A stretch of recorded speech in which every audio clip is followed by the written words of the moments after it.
Hello friends, எல்லோரும் எப்படி இருக்கீங்க? நல்லா இருக்கீங்கன்னு நம்புகிறேன். இன்றைக்கி இந்த வீடியோவில் ஒரு ஹெல்த்தியான ரெசிபி பார்த்தோன்னே கண்டுபிடிச்சிருப்பீங்க. ஏபிசின்னு சொல்லிட்டு இது நல்ல ட்ரெண்டிங்காக போயிட்டுருக்கு இல்லைங்களா? ஆக்சுவலாக நிறைய பேர் இது சேல் பண்ணவும் ஆரம்பிச்சிட்டாங்க.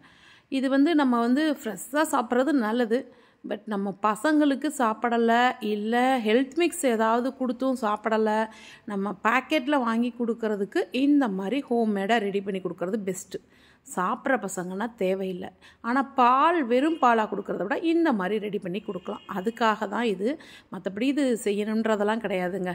இப்போ நான் ஆப்பிள் 1, பீட்ரூட் 1, கேரட் 2 இதெல்லாமே வாஷ் பண்ணி தோல் நீக்கி சீவி, நம்ம எப்பயும் கேரட் துருவோம்ல அது மாதிரி துருவி தட்டில் வச்சு காய வச்சுருக்கேன். இது ஒரு மெத்தடு. இந்த மெத்தடில் செய்யலாம். இன்னொரு மெத்தடு, அதே ஆப்பிள், கேரட், பீட்ரூட் அதே 1/2 கிலோ அளவுக்கு, ஏறக்குறைய 1 கிலோ 2 சேர்த்தா வந்துடும். இப்போ இந்த 1/2 கிலோவை நான் அரைச்சி ஒரு இரும்பு கடாயை வச்சு கிண்டி விட்டு கொஞ்சம் கொதிச்சு வந்தவுடனே சர்க்கரை நான் அளவாக தான் சேர்க்குறேன். நாட்டு சர்க்கரை ரொம்ப கம்மியாக தான் சேர்த்துருக்கேன். உங்களுக்கு தேவைன்னா அதே ஈக்குவலில் சேர்த்துக்கலாம்.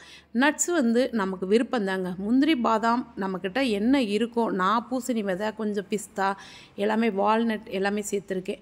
நம்ம விருப்பம். இந்த நட்ஸ் இப்படியும் சேர்க்கலாம், இல்லைன்னா முந்திரி பாதாம் மட்டும் கூட சேர்த்துக்கலாம். இதெல்லாம் ட்ரை ரோஸ்ட் பண்ணி அதையும் ஒரு பவுட்ரு பண்ணி வச்சுக்கணும். அவ்வளோதான். இதை என்னென்னா நம்ம மூடி போட்டு இந்த மாதிரி இந்த ஆப்பிள், பீட்ரூட், கேரட் அந்த மூணையுமே மூடி போட்டு வைங்க. இல்லைன்னா கொதிச்சு கீழே செதறி மேலெல்லாம் பட்டால் ரொம்ப சுள்ளுன்னு எரியும். ஏன்னா நாட்டு சர்க்கரையை சேர்த்துறோமா, இந்த பாருங்கள் அப்படியே கீழெல்லாம் செதறி இருக்குது பாருங்கள். அதனால் கவனமாக இப்படி மூடி போட்டு மட்டும் கிண்டி விடுங்க. அப்பப்போ கிண்டி விட்டுக்கங்க. இனி கிண்ட தேவையில்லை. அதாவது கிண்ட தேவையில்லைன்னா மூடி போட்டு கிண்ட தேவையில்லை. நார்மலாக கிண்டி விட்டால் போதும். ஏன்னா நல்லா தண்ணி வற்றி வந்துருச்சு. இப்போ இது அப்படியே கரண்டியில் எடுத்து போட்டோம்னா நல்ல ஒரு அல்வா பக்குவத்துக்கு கொஞ்சம் முன்னாடி இருக்க மாதிரிங்க, அந்த மாதிரி ரெடியாகி வரணும். அந்த டைமில் நம்ம என்னென்னா அப்படியே நட்ஸை பவுட்ரு பண்ணி வச்சுருக்கோம்ல, இப்போ பவுட்ரு பண்ணி வச்சுக்கிட்டேன். இதை அதில் சேர்த்துக்கலாம். சேர்த்து கிண்டிக்கலாம். சர்க்கரை நான் ரொம்ப கம்மியாக போட்டிருக்கேன். நீங்கள் வேணும்னா அதே ஈக்குவலில் சேர்த்துக்குங்க. இப்போ நட்ஸு சேர்த்து நல்லா கலந்துட்டு ஸ்டவ்வை ஆஃப் பண்ணிவிட்டு அப்படியே ஃபேன் கீழே நீங்கள் உட்காந்துருங்க. அதை எடுத்துகிட்டு கடாயை எடுத்துகிட்டு உங்களுக்கு சூடாக இருக்கும், பயமாக இருந்தால் தட்டுக்கு மாற்றிக்கங்க. மாற்றிக்கிட்டு அப்படியே கிளறிக்கிட்டே இருக்கணும். இப்போ இது மாதிரி கிளறிக்கிட்டே இருக்க அப்படியே என்னென்னா கட்டியாக வர ஆரம்பிச்சிரும். அது வரைக்கும் விடாமல் கிளறணுங்க. கொஞ்சம் இது வேலை பிடிச்ச வேலை. கண்டிப்பாக கை வலிக்கும்.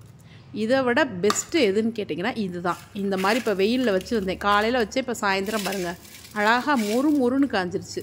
இதை அப்படியே எடுத்து நம்ம பவுட்ரு பண்ணிக்கலாம். இதுக்கு நான் கொஞ்சம் பாதாமும் ஏலக்காயும் மட்டும் சேர்க்குறேன். ஏலக்காய் அதில் சேர்த்துருந்தேன், அதை சொல்ல மறந்துட்டேன். இதெல்லாம் இப்போ பவுட்ராக நான் மொத்தமாகவே சேர்த்துக்கிறேன். உங்களுக்கு காட்டுறதுக்காக தான் அரைச்சி எப்படி செய்கிறது, வெயிலில் காய வச்சு எப்படி செய்கிறதுன்னு சொல்லிட்டு தனித்தனியாக எடுத்தேன்.